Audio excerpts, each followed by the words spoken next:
Welcome to Tanakh Talk.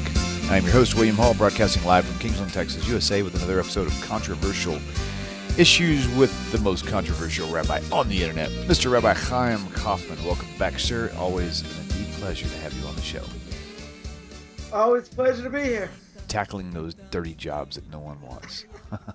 Getting all the hate mail, all the bad comments, all the trolls. It's all part of the. It's all part of what we do. It is all part of the package, no doubt. That's it. The more comments, better the ratings, and right. We do what we can do. We do what we can do over here. Yep. So this has been something that confused me a long time. This says, that God will not, punish the children for their fathers and whatever, et cetera, but yet he cursed Ham's descendants. And granted the, I guess you could say not change, but, well, maybe it was a change. It did happen after that, so I'm still kind of curious about it. So this will be a good topic for everybody to learn on. All right. Always a pleasure, as we said before. Let's look at the verses here, and then we're going to try and see, what's going on, because you made a good point, and that is that you can have a curse.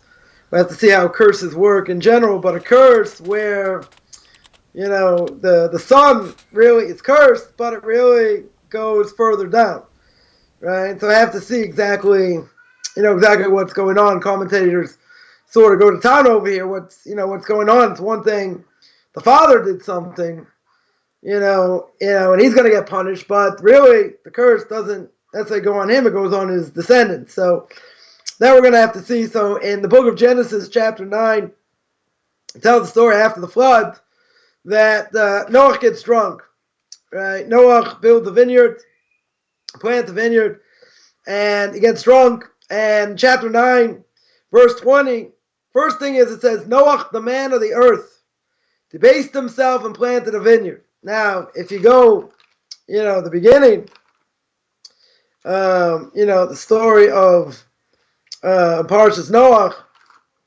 the Torah says,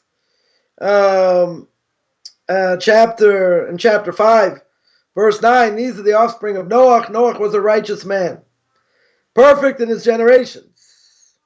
And he had 3 sons, right? Shem, Ham, Japheth. So there's a whole discussion, the order, and sometimes the order changes, right? But here it says he was righteous. Here it says he's righteous. We know him to be a prophet as well. And now the Torah sort of says something negative here, right? It says he's a man of the earth. Man of the earth, not someone seemingly to be righteous. Debased himself, planted a vineyard, drank wine, verse 21, became drunk, uncovered himself within the tent. Right? So seemingly he was naked. Ham, the father of Canaan, verse 22, saw his father's nakedness, told his 2 brothers outside. First problem. He tells his brothers his father's naked. Right? So what is that? Lashon Hara. Right? Speaks Lashon Hara against his father. It's one thing. And then what happens? Verse 23, Shem and Japheth took a garment, laid it upon their shoulders, walked backwards, covered his father's nakedness. They didn't see the father's nakedness. It was a disgrace. Would have been a disgrace to the father. Faces turned away. They saw not their father's nakedness. Now, verse 24, this is the crux of the thing here. Noah awoke from his wine and realized what his son had done to him. Torah doesn't tell me what happened. Seemingly the Torah says that Ham saw his nakedness. Right? Now, I would assume maybe that was the case, and he understood what happened, but commentary sort of go to town here exactly what's going on.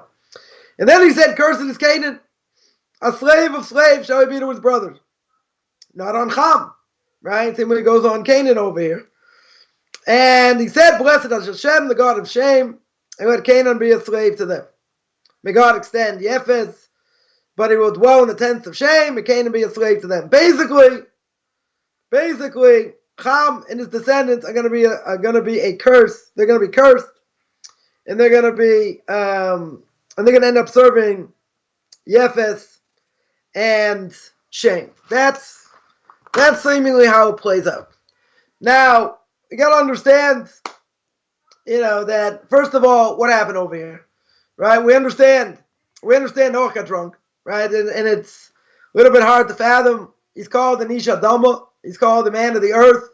when actually he was righteous, right? He was a prophet, so it's sort of degrading to him. But let's just give a little bit of background.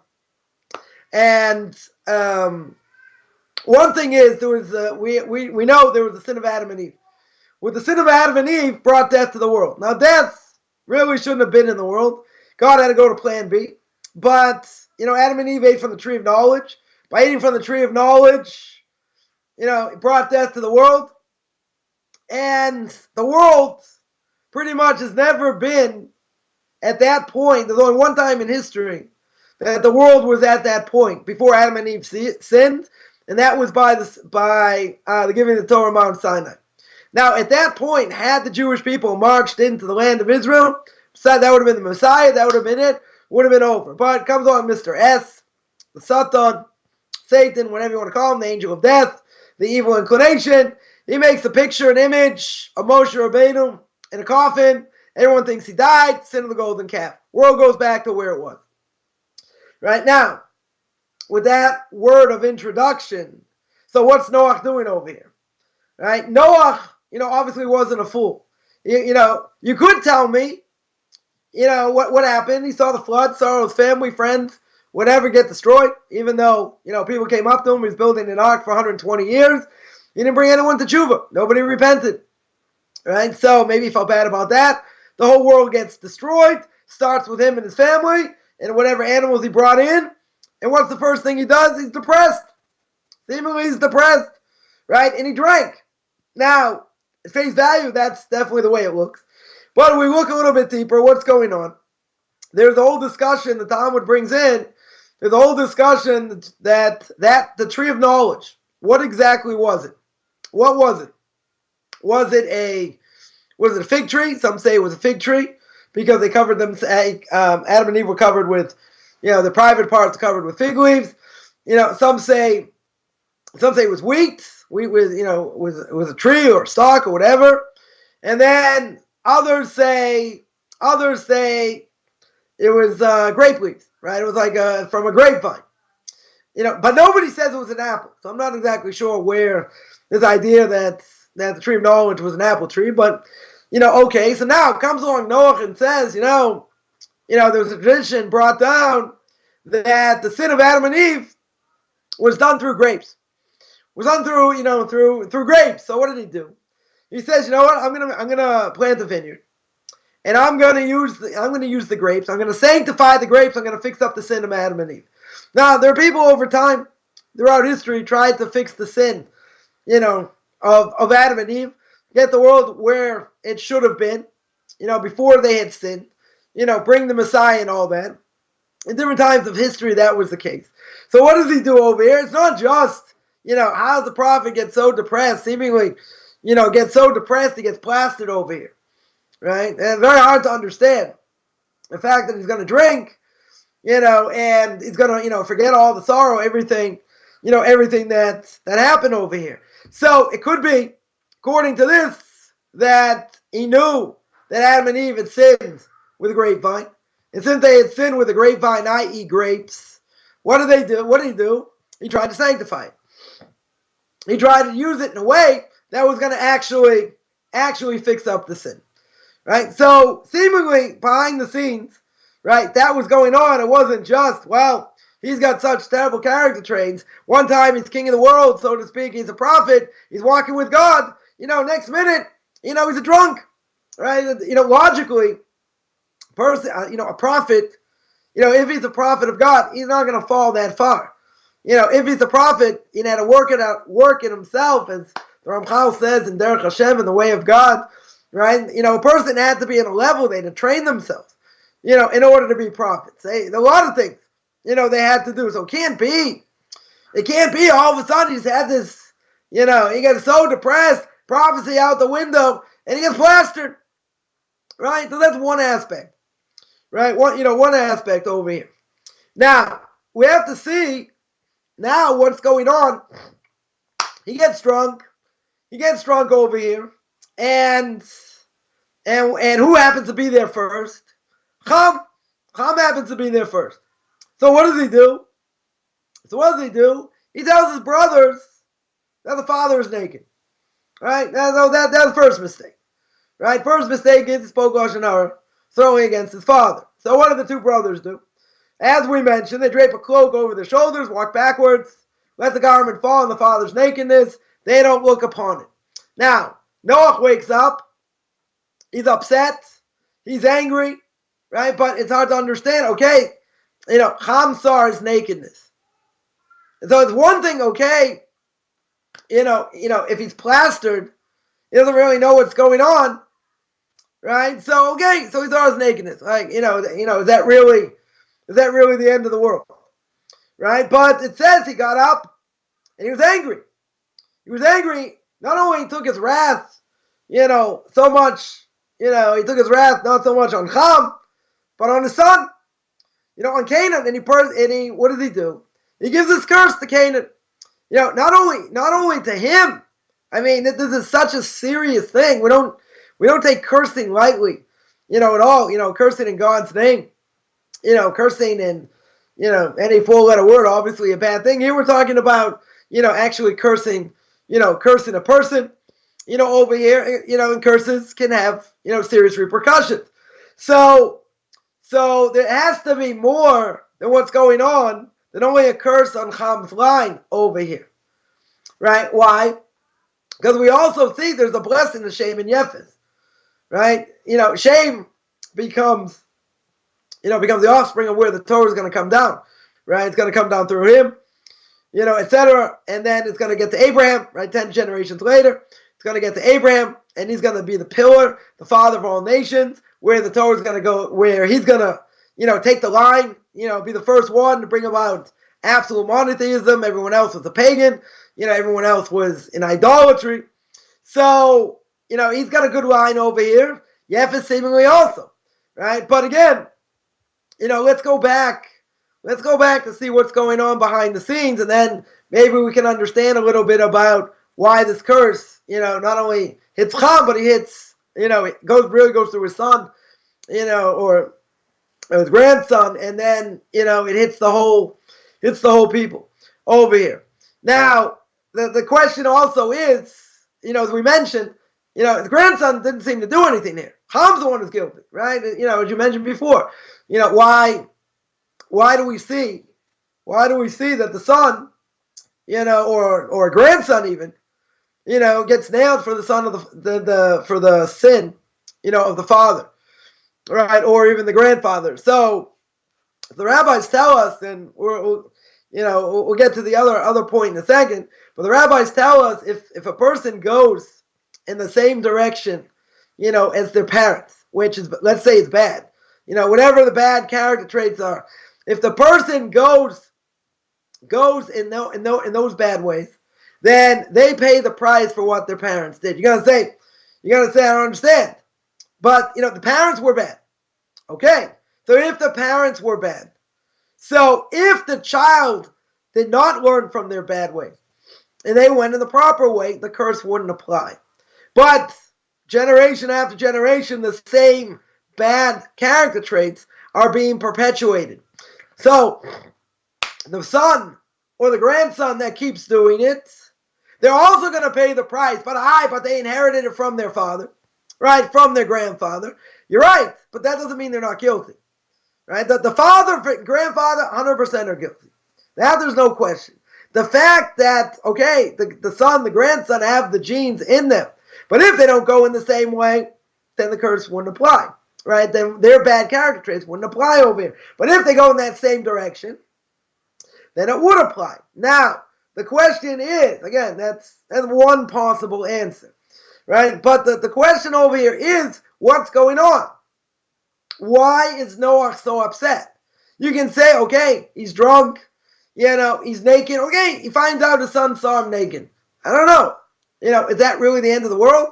Unless you tell me he was so unbelievably righteous and he was so careful, right? 100%, he's so careful. No one sees his nakedness and this and that. He's very modest. Okay, is he going to get that upset? Even if that happens, even if he's so righteous, he's going to curse his son. He's going to curse his grandson. I mean, it's a little bit hard to understand, right? So the rabbis came up with a number of potential reasons, that it goes well beyond just seeing his father's nakedness, right? There has to be some sort of, I don't know, what we'll call something unnatural. Something unnatural going on over here. Why? Because this makes Ham a wicked person, right? Or wicked, as we would say in Boston, right? It made him wicked over here. How did it make? Now, it had to be something really, really egregious, something pretty bad that is going to make him unbelievably wicked over here. So, it says, what does the Torah tell me? That when Noah awoke, he knew what his youngest son had done to him. Now, we would think, what would we normally think reading this verse? All Ham did was see his father's nakedness. Now again, if Noah was so righteous and he was so modest, he was unbelievably modest, would that be enough, in order to curse him? And curse his grandson, and then curse him again, right? Would it be that bad? Now, some people may say, yeah, it was something so egregious, right? It would be that bad. But it's hard to imagine something like that going on where all he did was see his nakedness, right? Now, there are two things going on. Two crimes seem to be committed over here by Ham. One of them was that it wasn't just he saw his father drunk and naked. That wasn't necessarily the crime. It's rather what did Ham do? What did he do over here? First thing is, he went outside and was a tattletale. He went to tell his brothers, hey, look, Dad's plastered. He's totally naked, right? He's totally naked over here, right? Not only did he not honor his father, right? That, Torah prohibition. Even non-Jews have an obligation to honor parents, right? Now, the question is at what level, right? Does that mean, like a Jew, if they walk into the room, they have to stand up for them? No, not necessarily. They have to respect. They shouldn't really contradict them. The whole discussion if the parents are evil, they go against Torah, where there's still an obligation to respect them. You're not allowed to belittle them. You're not allowed to make fun of them. Certainly can't, speak lashon hara, necessarily against them. So there is an obligation, certainly to respect the parent, right? Now, if they're evil, there's a difference of opinion. There's a difference of opinion where there has to be a certain level of respect. But even if there's a disagreement, whether you have to have respect, you cannot disparage them.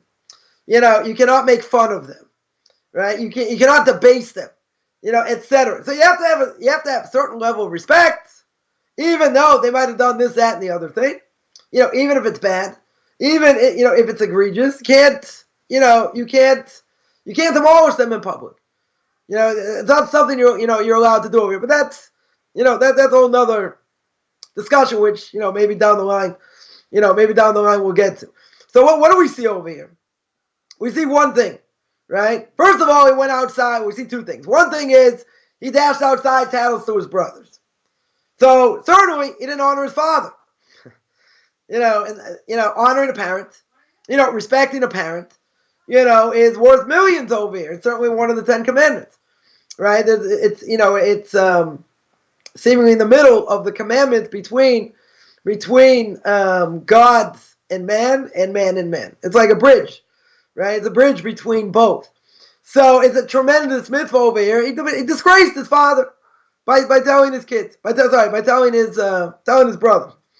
So why did Noah deserve to be honored? We mentioned, right? First of all, he's Ham's father. Second of all, he's called, God calls him a tzaddik, calls him righteous, right? Of all men in the earth, that's what he calls him.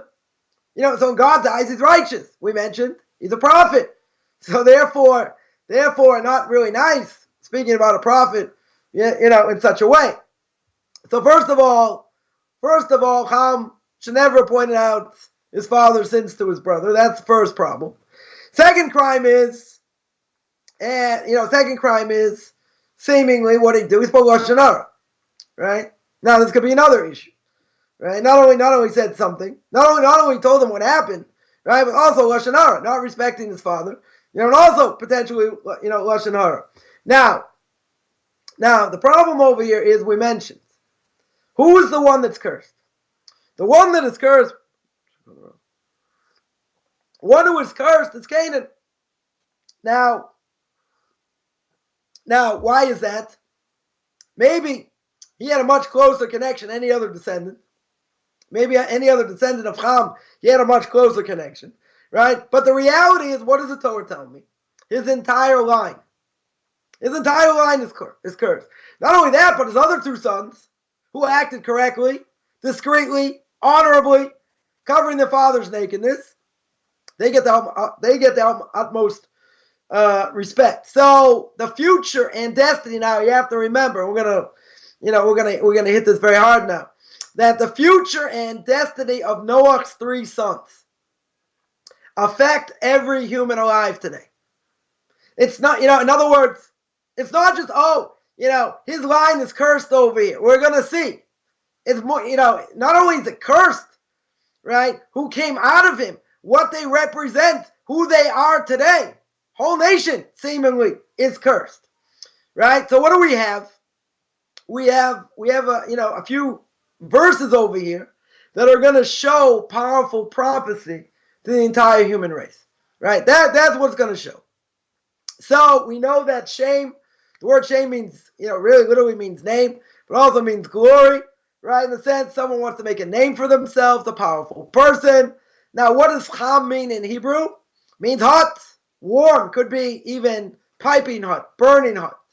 And what is the word Japheth? Now, names are significant. We have to, we have to remember, a person gives a name, or let's say better, God gives names. People choose names. They are, they are significant, right? Adam calls himself Adam because he comes from the earth, right? He calls Eve, he calls Eve, her name means that she's the mother of all life, right? So it seems been proven, at least according to science, seems like everybody seems to descend from two people. That's what science has seemed to prove it over the millennium. Japheth, what does Japheth mean? Also, it means enlargement, right? To enlarge, as in fruitfulness, but it can also mean beauty, right? Now, let's look at the curse. The curse is, cursed be Canaan, a servant of servants. Well, this looks pretty bad. He's a servant of servants to his brethren. That means it's not going to change. The curse is, as they say in the vernacular, it is what it is. It's a curse, a servant to a servant. Canaan, Ham's son, his son receives the curse. Now, what's the $1.5 million? We sort of upped the bounty a little bit over time. What's the $1.5 million question? There are really two questions, which one we haven't really addressed yet, or we addressed a little bit. Why Canaan over here, not Ham? Why does Canaan get the brunt of it? But the other question, which we'll deal with now, is what exactly is a curse? Right? Now, simply stating, a curse would be the opposite of a blessing. What's a blessing? There are different types of blessings. Blessing is certainly beneficial. A person can make a blessing, what we call a birkat hashvach, a praiseworthy blessing, i.e. the praising God for fruits. They're praising God for food, for different types of food, for different things. They praise God for the sake of, thunder, lightning, different things in creation. So blessing is a benefit, right? What's the word baruch that we translate as blessing, right? It can mean God, the source of all blessing, because God's not really blessed. We can't bless him. He's already blessed, right? So it means that the source of all blessing when we make a blessing. Because when we say Baruch Atah Shem, we say God is the king of the world, right? God is the source of all blessing. So blessing is in general a beneficial thing. What is a curse? So curse is punishment. Curse is judgment. So now, people can be born into the line of blessing. Let's say the line of shame over here. Now, what you could tell me, well, it's his good luck. He got blessed. We don't believe in luck, right? We don't believe things happen by chance, right? That's all about Amalek. That's the story of Purim. That's the book of Esther. That's what Haman believed. Everything happens by chance. We don't believe in chance. Everything is divinely orchestrated. Doesn't mean we don't have free will. That's a whole nother discussion, which we've spoken about before, about predestination. But we have free will.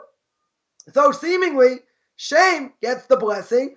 Doesn't seem like, at least from what we see, right? He's got good fortune. What do he do to merit it? Right? What do we do to merit it over here?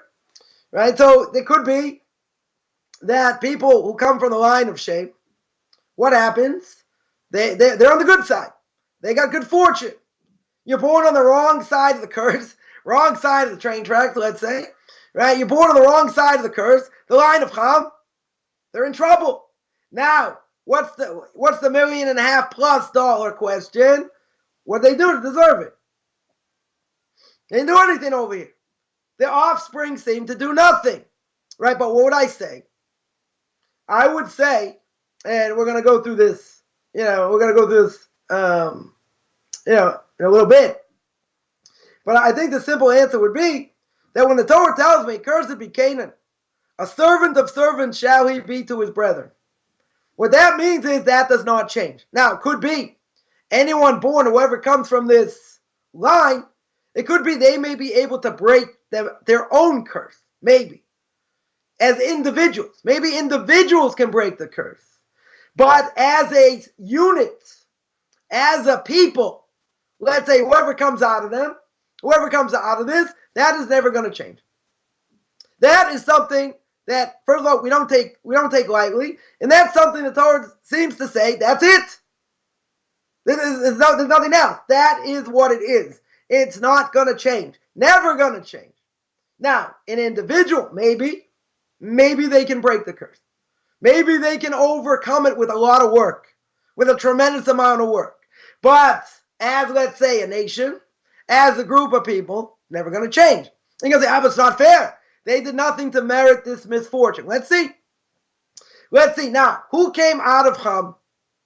Primarily Canaan. Canaan is the main one that came out of Ham. Right? He's the main grandson over here. Where does his descendants go? And we're going to see by Shem and Japheth as well. And we're going to see how the world is populated. Where do their descendants go? They became the races that occupied where? Africa. For centuries suffered tremendously. Suffered the fate of subjugation. That I don't think anyone's going to disagree. Right? Not just a lack of personal freedom, but it's the idea that the descendants of Canaan, actually all of Ham, all together. Right? This is what happened. They are going to be subject to the descendants of Shem and Japheth. Now, we'll go through a little bit of history as well. Right? But let's just flush this out. So if we look at all of Ham's descendants, who do they represent? You're going to say, well, they occupied Africa, a tremendous amount of suffering. They didn't really deserve it. What happened over here? Let's see. So if you look at all his descendants, they represent enemies of the Jewish people at one time or another in history. Either Israel's conquering them or being conquered by them. And who are these descendants of Ham? Who come from Ham? Egypt. The Egyptians. They're a part of Ham. Also, the Philistines also come from Ham. Now, if we read through history, read through Jewish history, Philistines, major pain in the neck to the Jewish people, caused a lot of harm, killed a lot of people. The Jews also conquered them, helped destroy them, to a certain extent, but they also got conquered by them. Egypt, we know what happened. We know what happened to them. So now, what does it say? Blessed be God, the God of Shem, and Canaan's going to be their slave. So something over here went majorly wrong. So Shem's ancestors are going to take over the reign. They're going to take over authority for Noah's family, which means, who does Shem represent? Shem represents pretty much all mankind. Right? So the blessing goes from who? Goes from Noah to Shem. Shem's going to represent, we're going to see who's going to come out of them. Right? But they're going to represent pretty much most of mankind. And then you have Japheth. What does the Torah say? May God enlarge Japheth. Let him dwell in the tents of Shem. Let Canaan be his servant. So now Japheth, what's he dependent on? His relationship is dependent with Shem. The descendants of Japheth are going to benefit because they got good relations with Shem. And why? Because the Torah says they're going to dwell in the tents of Shem. And Japheth is the branch of the family which would enlarge. Now, who comes out of Japheth? Japheth is Greece, right? It's going to be tremendous population of wealth. You got the Romans, the Greeks, most of Europe, most of the European peoples come out of Japheth. They're probably the ancestors of the early Americans, right? The American colonists. And there was no greater time in history of the world that had such wealth, fruitfulness than what happened first in Rome. Then, Rome, Greece, even though not much left, except some artifacts and some, other things. They did bring a lot of things to the world. They brought, education, other things, certainly to the world. But tremendous wealth they brought as well. So that's a huge blessing. But again, they're representing Rome, Greece, and all of Europe. Now, the descendants of Canaan, in reality, were the offspring of Ham over here, were subject to Japheth's offspring, just like Shem's offspring, right? So there seems to be a pattern. Seems to be a pattern over here, right? And again, we see that Israel came out of where? Egypt. The Canaanites, descendants of Ham, bow down to the Israelites, right? Who are they the descendant of? Shem. Noah's prophetic blessing sets us all into motion, and that should be when the Messiah comes, right? So now we have a whole thing over here. If you look at the descendants of Japheth, right? We're just gonna throw this out there as well, and then we'll come back, right? You see that comes out from them is Kimmery from Gomer, were the first to settle in England, I think, in Wales. The Scythians, from Magog. Who did they form? The Russian people. The Medes from Madai, right? The Greeks from Yavon, Thracians from Tyras, right? Became the Macedonians, who eventually came out of the Macedonians. One of the greatest Macedonians of all times. Who do we have is Alexander the Great.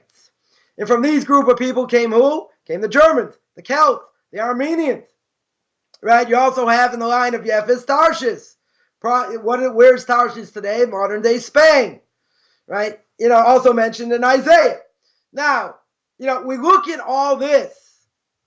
We look at all this and we see who's who. One of the things we didn't mention, which we'll mention now, it's not just about the nakedness that he uncovered. Some say that Ham actually castrated Noah. Why? They want to have more kids. He wanted to have more of an inheritance. So that, obviously, he woke up.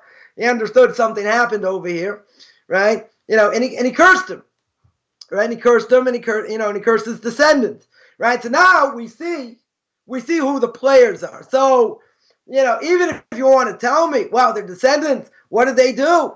They didn't deserve anything over here, but who came out of them? We got Egypt, we got the Philistines, we got the Canaanites. All people wanted to destroy or try and destroy the Jewish people. But out of Shem and Japheth comes out everybody else, right? It's a who's who of who comes out of Japheth over here. Now, if we look at this whole thing, and now it's going to get a little bit dicey, right? We're going to get a little bit dicey over here. What did the Torah says? The Torah says over here, we said before, I just want to quote it again, that the Torah says in Genesis chapter 9, verse 25, curses Canaan, a slave of slaves. He's going to be to his brother. Blessed be the God of Shem, let Canaan be a slave to them. So Canaan is going to be a slave to Shem and Japheth. Now, if the offspring of Ham, right, are going to be, as we understand, right, are going to be the races that occupied Africa, right? Now, if we look at Africa today, people can say unbelievable sphere of influence, right? From France, from other countries, totally enslave them. That's true. Who do they come from? Japheth. They come from Japheth over here, right? This is part of the curse. Now, if I didn't have these verses, at all, where the Torah says one people, one nation, or whoever comes out of them is going to be a slave to the rest of, seemingly to the rest of the world, right? That's who Japheth is. We just went through the genealogy, right? Now, people are going to rip this to shreds and say, yeah, come on, it happened because of this reason. That there are 150 reasons why we could explain naturally, quote unquote, what happened in history and what happened to that continent. You could say a lot of different reasons. Socioeconomic situations, they didn't educate them. They kept them enslaved. All kinds of things. Right now, if we think about it, right, Europe's had their day. Portugal, in the time of exploration, of America and other places, they had the sphere of influence. England had the sphere of influence. Italy, Germany, other places. I don't know what necessarily Australia's done for the world. I don't have an answer for that, right? Canada's had their day. Certainly the U.S., South America, you could argue. Whatever. Africa's been an absolute disaster. A disaster. Famines and war, right? Probably, not necessarily in that order. It's been an absolute disaster. Now, I would say like this. If you tell me there's no more sphere of influence, England, gets out. They don't colonize anymore. They leave. France leaves. Other countries who had any sphere of influence, they go out. Now, how long would it take for a nation to get back on its feet? In general, 100 years? 150 years? 200 years? Yeah, I'm throwing out numbers, right? We know that, the Greeks, the Romans, how long were they in power for? They had power for 100 years, 70 years, a little more than that, So they had power, and then the power went. And what happened to Rome? They got decadent. Got destroyed, right? Too many, too much sports, too many orgies, too many all kinds of things. Keep this, PG-13. Yeah, too many terrible things. They got tremendously decadent, and that was it. And they destroyed themselves from within. The Greeks got drawn out, got thrown out by, certainly by the Jews. They were never the same afterwards. The Greek, mighty Greek army, miracle of Hanukkah, they're never the same. They had a tremendous sphere of influence. No question. We're still living in the Greek world today. That's a whole other discussion. We're still living in that type of world. So their influence is definitely seen. But the point is, and again, people may rip this to shreds, right? But how long does influence have to be over where a nation can be born, can take the reins by themselves? Again, I would say, in my own opinion, you can take it for what it's worth, I would say 100 years, 150 years, so to speak, 200 years. I mean, I think that's a lot of time. I think it's a huge amount of time. I don't think it should take that long. I think it should take half that. But okay, it's going to take time to build up. You're going to have to build up an economy, put people in power. They have to be educated. There are a lot of programs you're going to have to do. A lot of things you're going to have to do. But the country itself, throughout the millennium, even you tell me, someone once told me, so yeah, look at all the natural resources. Okay, there are a lot of natural resources there. We're talking about power. We're talking about people governing themselves, living and having a sphere of influence. Africa's never done that. It's the only nation in the world, only continent that really has never done that. Now, if I would just say that for the last 50 minutes, right, or 40 minutes, whatever, and I didn't mention one thing from the Bible, didn't say anything from the Torah at all, you'd say, come on, he's a big-time racist. He's saying they're not going to do anything. They're not going to go anywhere, and they're cursed forever, okay? right? But this is what the Torah says. We believe in what the Torah says. But if I didn't have the Torah to tell me, then someone is going to have to come up with a very, very good explanation, and page upon page, about what happened over here. You can tell me socioeconomic. You can tell me that. You're going to tell me, over the years, weather's been horrible. They didn't have rain. There have been major droughts. They didn't have rain. They didn't have food. Starvation, right? So you can tell me, there wars, other things. You can tell me all these things. The problem is, at some point, I would think the tide should turn. That's what we would think. In other nations, even if they had it bad and they had it real hard, some of them, reached a point of glory. Portugal, no offense, and not a world power today. Even in soccer, football, whatever you want to call it. Well, okay, they sometimes do well, sometimes not. What have they done for the world the last 200 years? Not very much. They're not a world power. You can talk about England. They've been knocked down. Other places, Italy's been a disaster, since World War II. Absolute disaster. So, people have been knocked down. They build themselves up. Question is how much, what their level of sphere of influence is. Right? Russia over the years, what happened, how they conglomerated power and different things. Okay, they have ups and downs. Everyone has ups and downs. Sometimes it's better, sometimes it's not. You got world powers, sometimes you get weaker, okay. But if you have a place that's never had anything, nothing at all, you can't keep saying, this happened and that happened and the other thing happened. You got to cut them a little bit of slack and say, when do you say enough is enough? My personal opinion, 150 years should be enough to get the continent back on its feet. I think that's enough time. But you're going to tell me, come on, they still had famines, they still had war, they still had other things. Logically, we're gonna go according to logic. Logically over here, it doesn't make any rational sense. You can tell me colonization up the gazoo, right, in all kinds of different things. That's true. When did they finally stop? I don't know, the early 1900s. Okay, so you had 120 years after that, right? Or let's say 100 years. 100 years. They're educated, they're taught how to run things, different things. I would think, okay, I'm not going to say it's going to be a world power, per se, but it shouldn't be what it is. It definitely shouldn't be what it is. Almost the entire continent. It doesn't make any sense. You say, well, you got South Africa, you got a few other places here and there, doing all right, or doing somewhat all right. They got their own problems there also. So, without any of this, we never come to such a conclusion, because logically, and again, the Torah doesn't have to be logical. 80% of the Torah doesn't make sense. The fact that Jewish people have survived throughout the millennium, we spoke about this once, went through all the pogroms throughout history. Jewish people should never be here, right? It's illogical according to history. Now, this is also illogical, I would say. The Torah would say.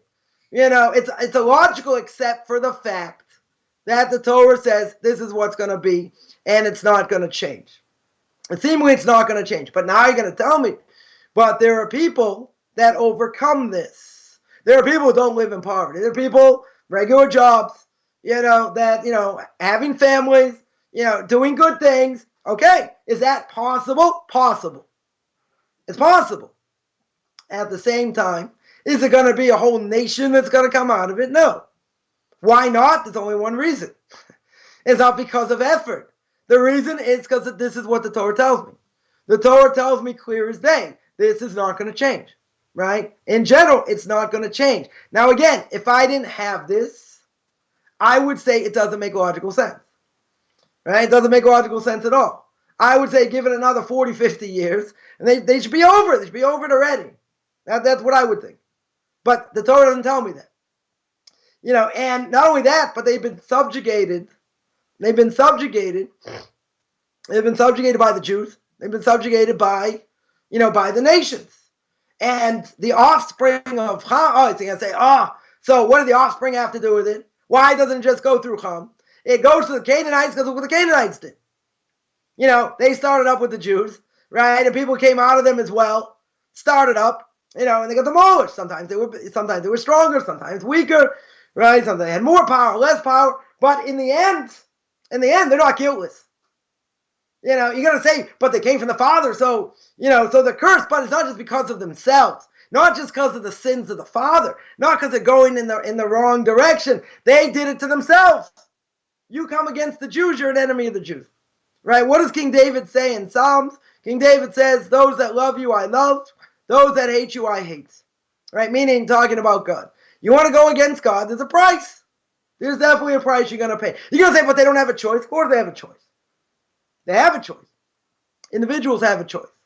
As a nation, they may not have a choice there, and they may not matter, right? That's something like that's not going to change in the bigger scheme of things, But logically speaking, the grandson didn't have anything to do with it. Oh, but who's his offspring?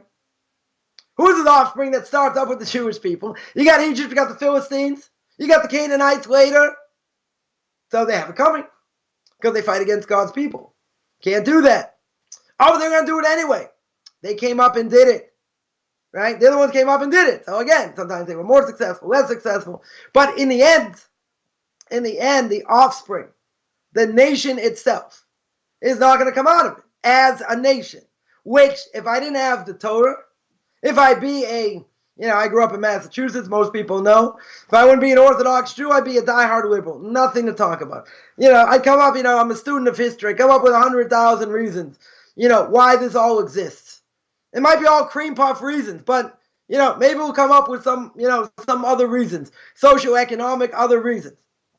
But the Torah tells me otherwise, right? The Torah tells me this is going to be forever, right? And nothing happens for no reason. So a curse is not something you take lightly, but this is well beyond, right? This is definitely well beyond, right? This is a curse, for the entire nation and who came out of them.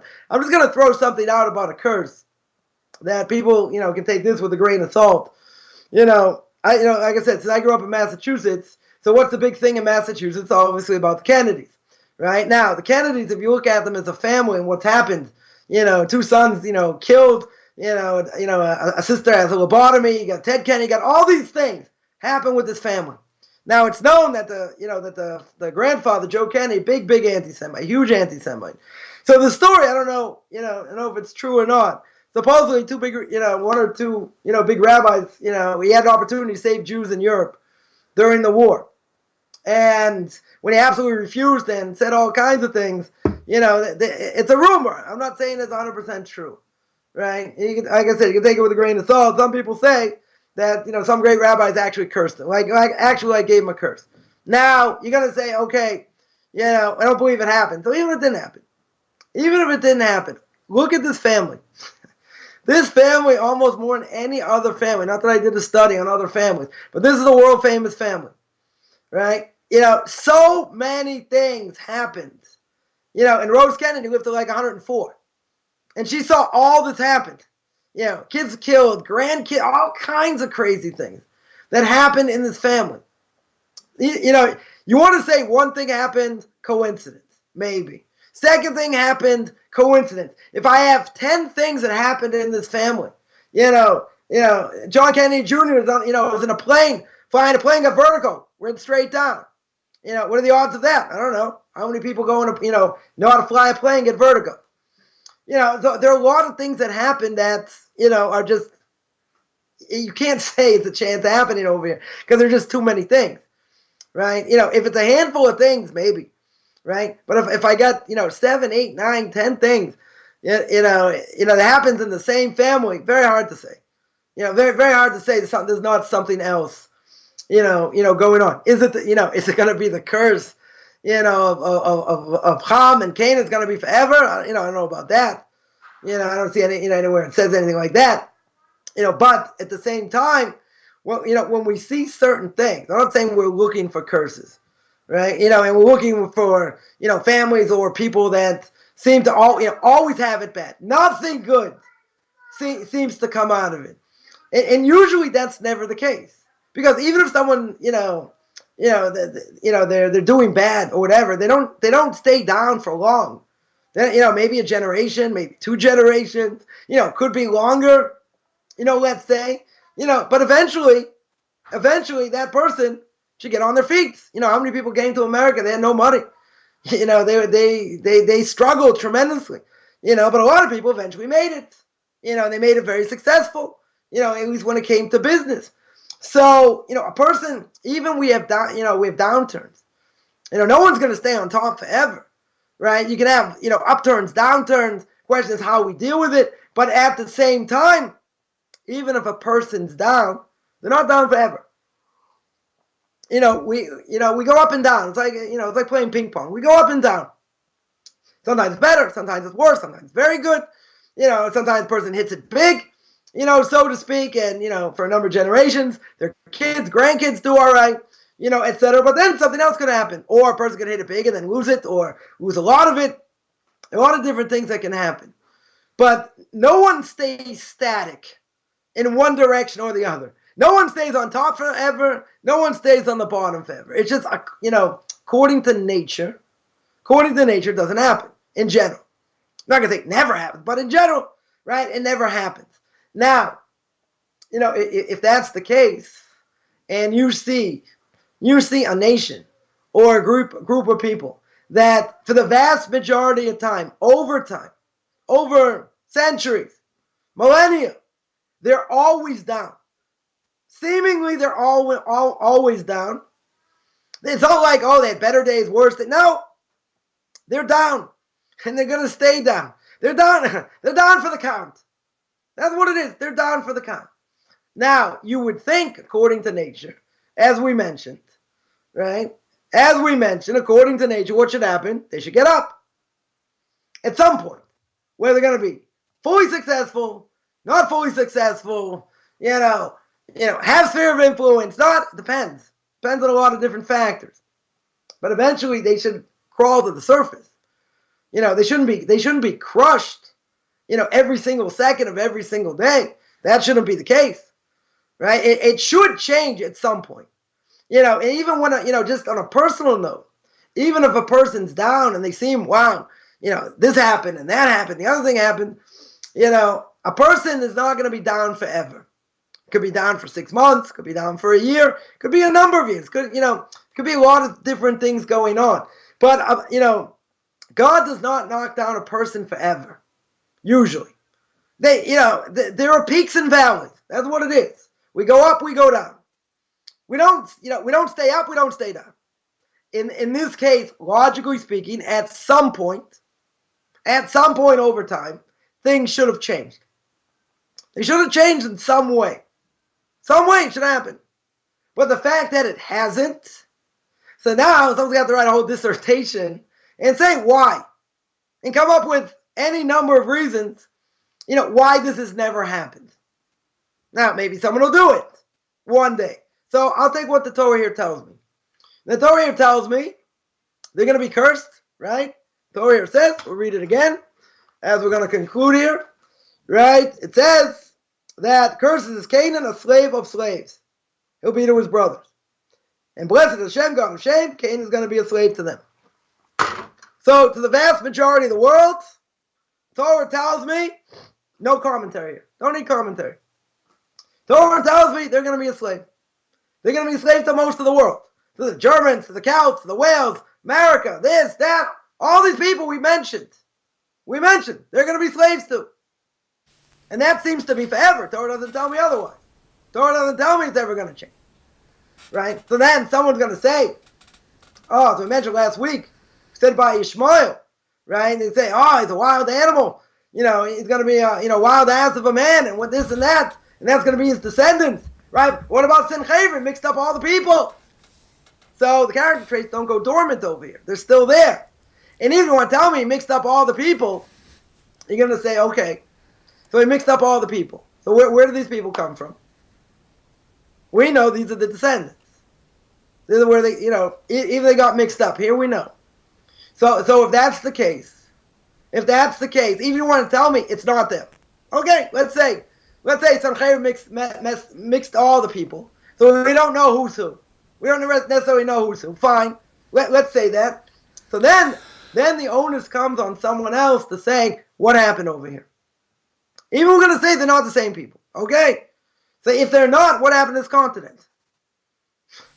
You're going to have to come up with some explanation. Some explanation of what happened. Because this does not go according to nature. That is really the point here. Okay. Is that what we see according to history, right? I was a history major certainly when I went to college, in university, so, kind of like history. So you look at history, doesn't make sense. Logically, it doesn't make sense. Now, some people may say it's not enough time. We need another 100 years. Okay, right? If I live to another 100 years, I don't think it's going to change. Not going to change. Because this is what the Torah says. But we don't need another 100 years. Even another 50 years doesn't seem like it's going to change. How are you going to explain also, forget the wars and other things. What about weather? You're going to say they got the worst weather in the world? Okay, you got the Sahara Desert, you got other things. Other places. You're going to tell me, there's going to be so little rain? People are going to be starving only in that part of the world and nowhere else? That's a proof for global warming. But what about other parts of the world? I mean, this goes on ad nauseum. We could ask all kinds of things. The dollar's good, other places go down. Dollar's up, other places go up. This stays the same, in many ways. Even if it goes up, doesn't go up, significantly enough. It's just one dictatorship after another. One war after another. Famines, and all that. You want to tell me they picked the worst country to be in, worst continent, worst weather. It just happens to be totally hot. And there's never any rain, never enough rain. Well, that's pretty bad luck throughout the millennium, and that doesn't change. No other continent seems to have that. Okay, whether you have ups and downs. You got typhoons and you got tsunamis and earthquakes and hurricanes and different. Okay. You have these things, but they don't decimate a whole country. They don't decimate the whole country. No one has food. I'm not saying the entire place, right? But you don't have such a thing anywhere else. Okay, there's a catastrophe. There's a catastrophe. A lot of people die. Atlas has to change the map over here. Some places get wiped off the face of the map. Well, a lot of people may die, but they move on. They move on. They don't stay down. They don't stay down for forever. That's not going to happen. That's not going to happen. Over here, you got to say, wow, what a coincidence. Worst weather ever. And the whole continent goes down because of it. Doesn't happen anywhere else. Again, there are a lot of different things. A lot of different things that nature will not be able to explain. Right? This explains it. This shows that for so long and seemingly forever, it's never changed. And seemingly it will never change. Because, this is exactly what the Torah says. Right? And, otherwise, we don't have any other answers. We don't have any other answers because logically it doesn't make any sense. And according to nature, it hasn't happened, anywhere else. So we have to come up with, some other explanation. And this is the explanation that the Torah gives.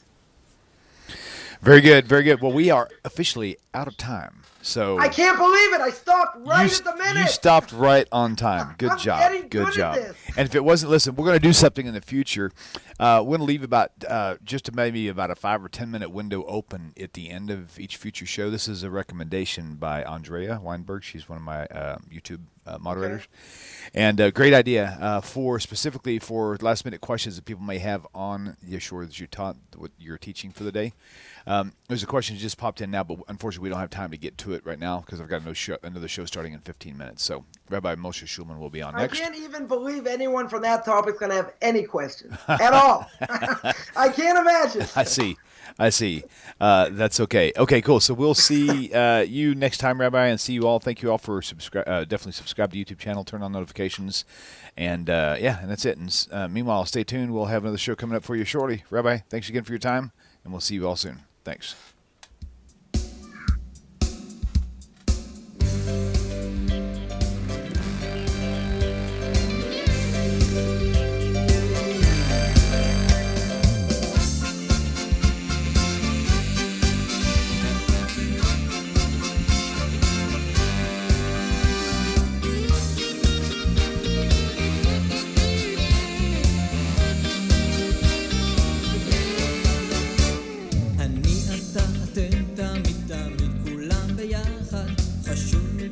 teshuva